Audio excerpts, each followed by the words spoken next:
Most of you are totally okay with the traditional way of solving, but when it comes to explicit formulas where we have to solve for a variable or generating inverses of equations, it's not always the easiest way to get things done. So I want to let you see this method that I call list undo.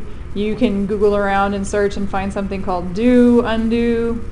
I just think that if you use the word list instead, it helps fix in your head what's going on. So let's start with 3x minus 4 equals 7.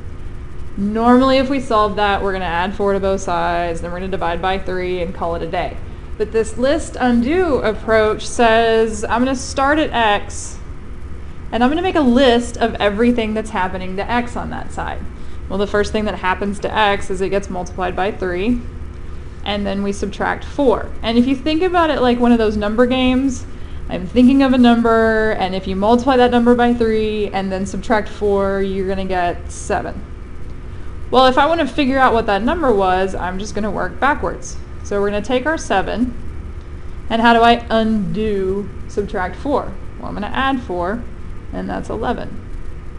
And then how do I undo multiply by 3? I divide by 3, and that's 11 thirds. So I've just solved for x 11 thirds. That same approach is really, really useful when we end up with something like ax plus by equals c.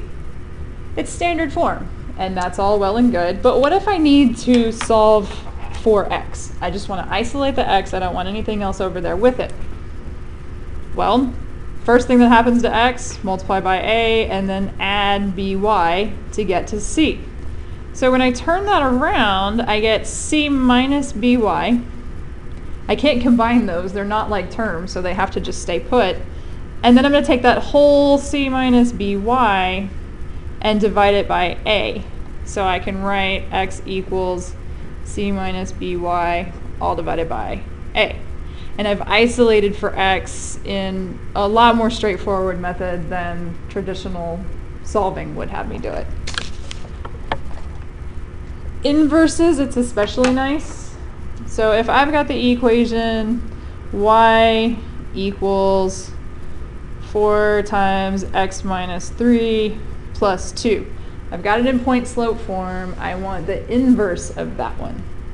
Well, what happens to x? I can switch x and y. X equals 4 times y minus 3 plus 2. It's usually step 1 in generating an inverse.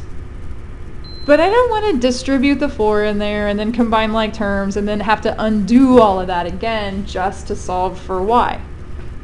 So we're going to use this list undo approach. What happens to y? First, we subtract 3. Then we're going to multiply by 4, and then we're going to add 2. Once we've done all of that, that takes us to x.